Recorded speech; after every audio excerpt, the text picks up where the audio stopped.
नमस्कार, knocking-news.com में आपका स्वागत है। मैं हूं गिरिजेश वशिष्ठ।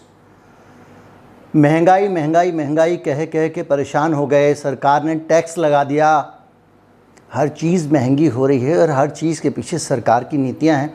मैं लगातार आप लोगों से ये साझा कर रहा हूं, बातचीत कर रहा हूं। आज फिर एक और महंगाई की बात कर रहे हैं और ये महंगाई उसी महंगाई के करेले पे चढ़ा हुआ नीम है जो महंगाई अभी हाल ही में बढ़ी थी। मैं आपको बताऊंगा वो कौन सी नीतियां थी जिन पे मैंने बात की, वो कौन कौन सी चीज़ें थी जिन पे मैंने बात की, आपको समय रहते बताया और उसके बावजूद नतीजे सामने आ रहे हैं। कहीं मत जाइए, चैनल को सब्सक्राइब कर लीजिए। अगर आप हमारे चैनल को सपोर्ट करना चाहते हैं तो हमारा UPI ID डिस्क्रिप्शन में, उसके ज़रिए भुगतान कर सकते हैं। मैं अभी हाजिर हुआ।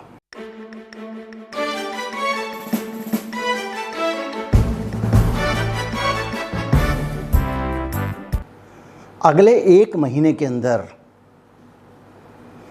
आप जब घर से निकलेंगे ना, चाहे ब्रेड खरीदने जाएं, चाहे बिस्किट खरीदने जाएं, केक खरीदने जाएं, आटा खरीदने जाएं, रोटी खरीदने जाएं, सब कुछ महंगा पड़ने वाला है। एक नीति गेहूं के एक्सपोर्ट वाली इस देश के सर पे भारी पड़ रही है। मैंने आपको बताया था कि सरकार ने गेहूं के एक्सपोर्ट का ऐलान करने के बाद और करने का ऐलान, एक्सपोर्ट पे रोक लगाने के बावजूद गेहूं को जाने दिया था भारत से बाहर। कहा तो ये गया इस देश के लोगों से कि गेहूं का जो महंगाई है वो बढ़ जाएगी, देश के लोगों को गेहूं नहीं रहेगा, इसलिए हम एक्सपोर्ट पर रोक लगा रहे हैं। लेकिन उसके बावजूद एक्सपोर्ट होता रहा। ये सब मैं आपको बताता रहा हूं। लेकिन अब जो सामने जानकारी आई है बेहद चिंतित कर देने वाली है। गेहूं के दाम मंडियों में 10% से ज़्यादा बढ़ गए हैं अभी हाल के दिनों में, 1-2 हफ्ते के अंदर ही। और इस बार गेहूं के दाम अगर 100% भी बढ़ेंगे तो भी सरकार के पास दामों को नियंत्रित करने का कोई रास्ता नहीं बचेगा। कैसे नहीं बचेगा, इस वीडियो में आगे बताने वाला हूं।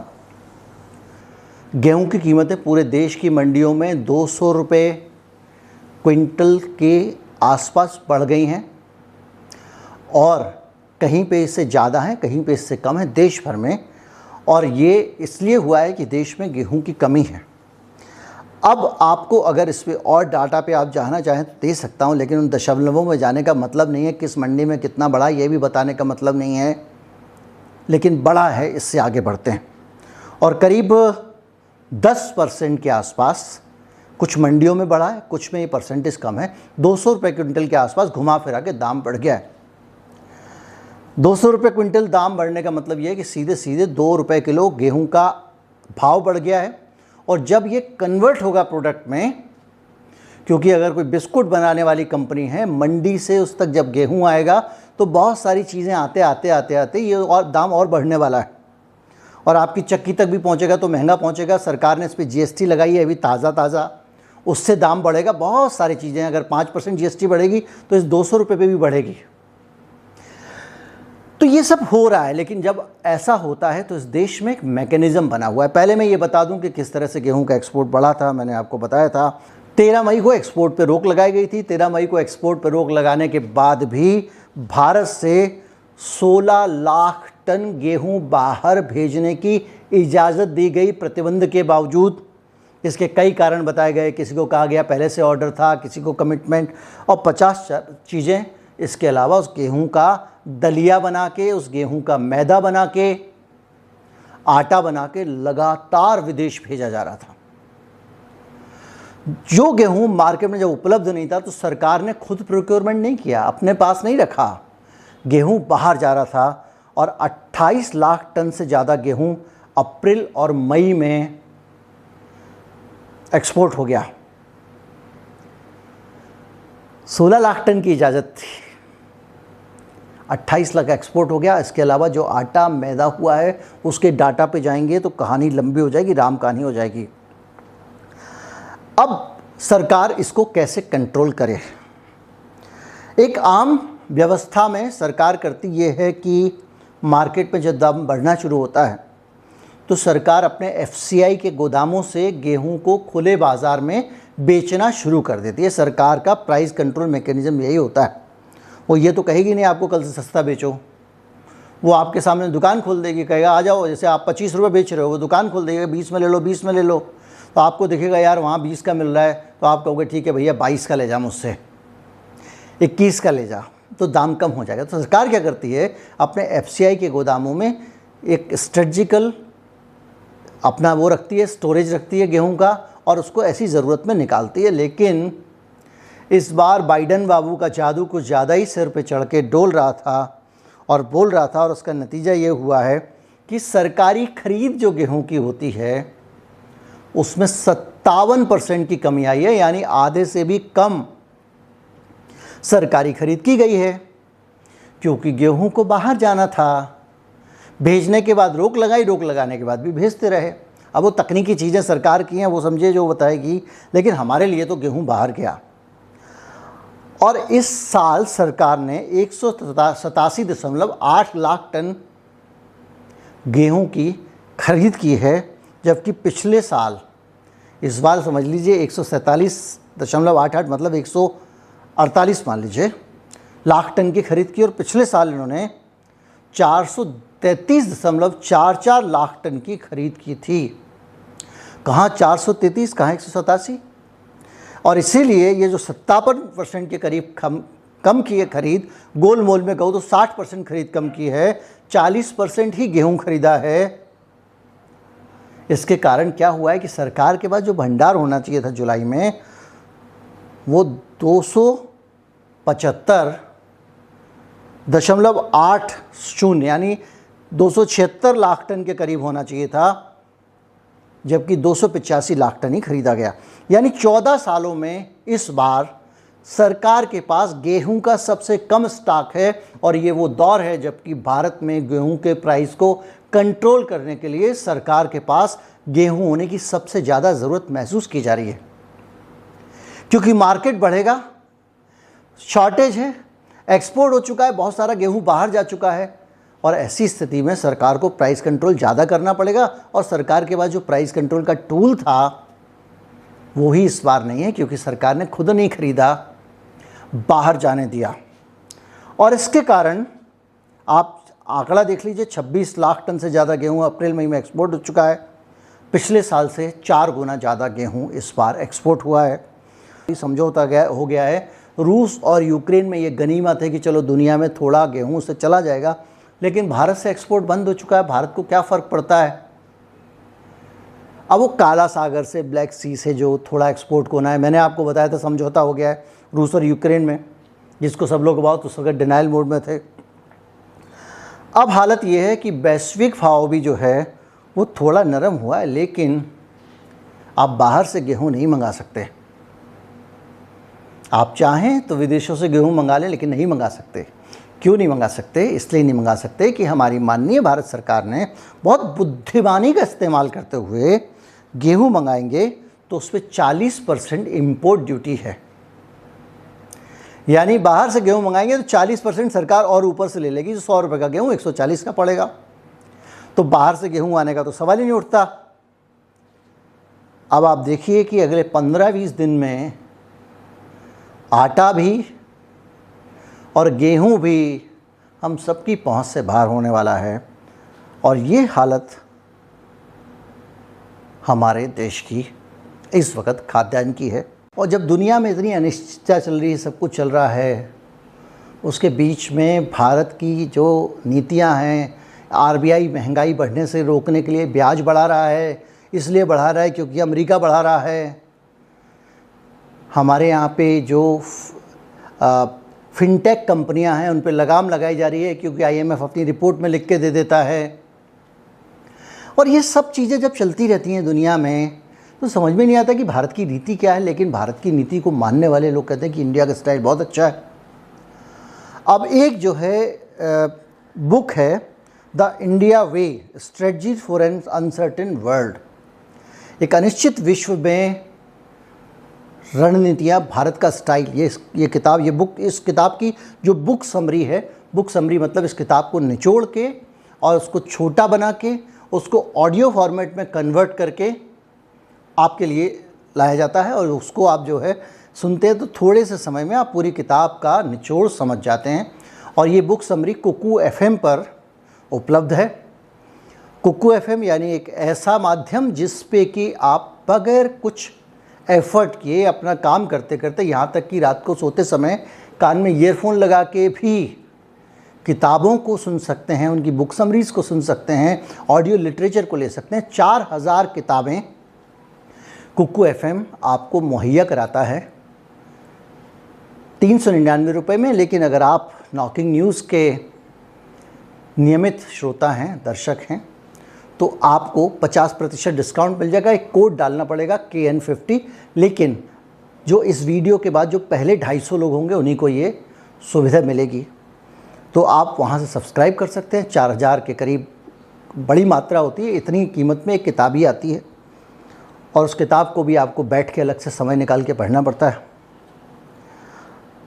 अगर आप चाहते हैं सुविधा देना तो एक लिंक आपको नीचे डिस्क्रिप्शन में मिल जाएगा, उस पर क्लिक करके आप सब्सक्राइब कर सकते हैं।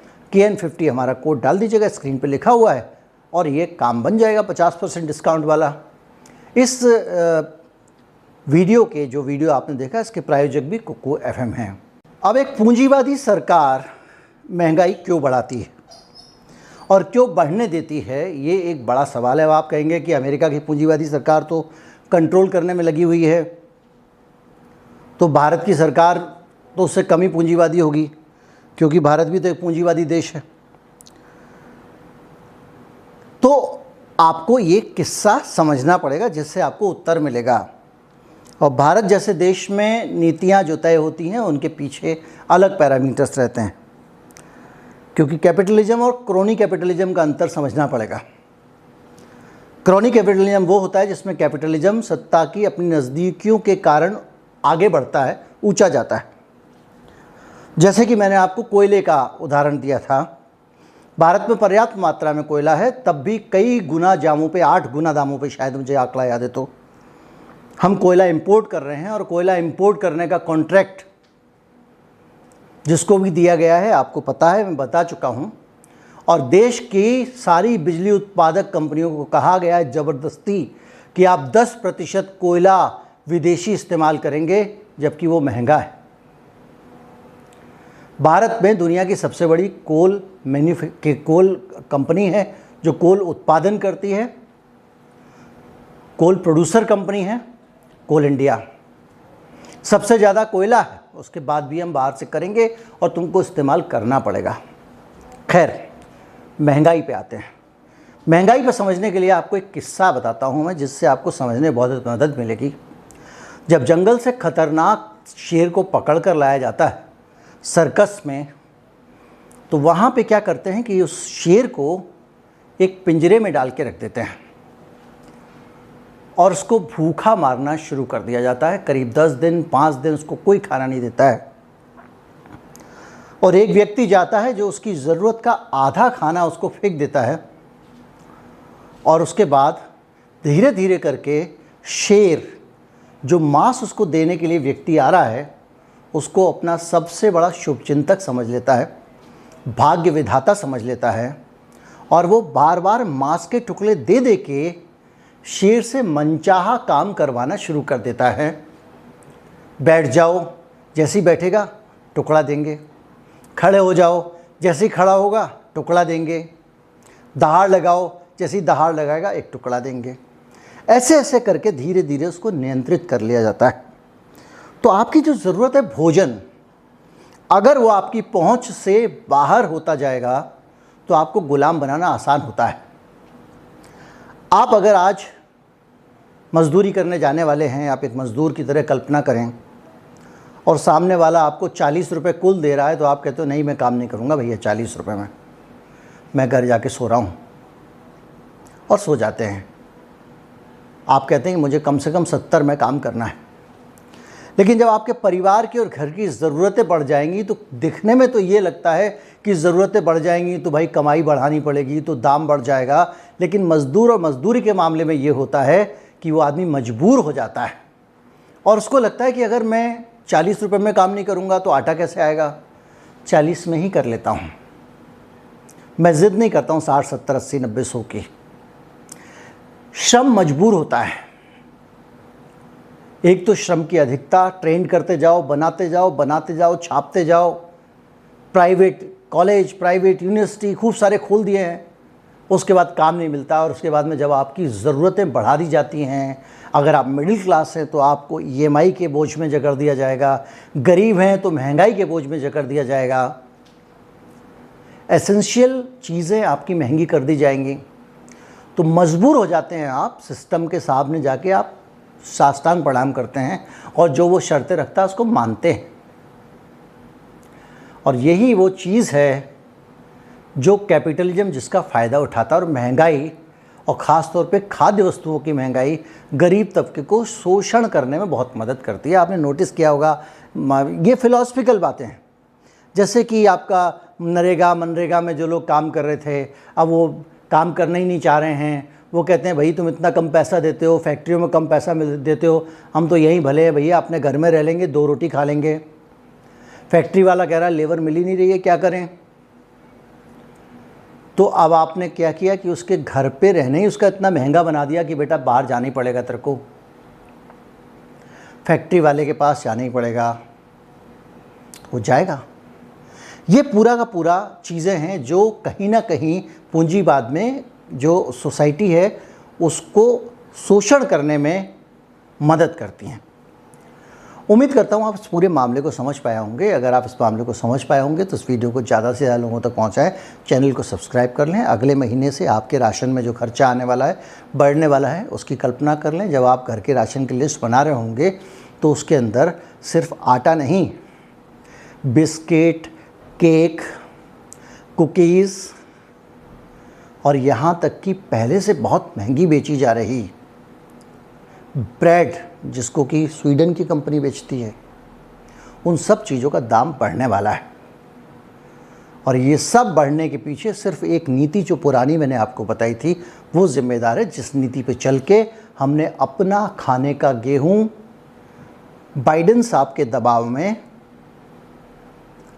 बाहर वालों को दे दिया। ये है स्थिति, ये है पूरा सच। और सबसे इम्पॉर्टेंट चीज़ ये कि अभी और भी चीज़ें महंगाई के दायरे में आने वाली हैं। नमस्कार, जय हिंद।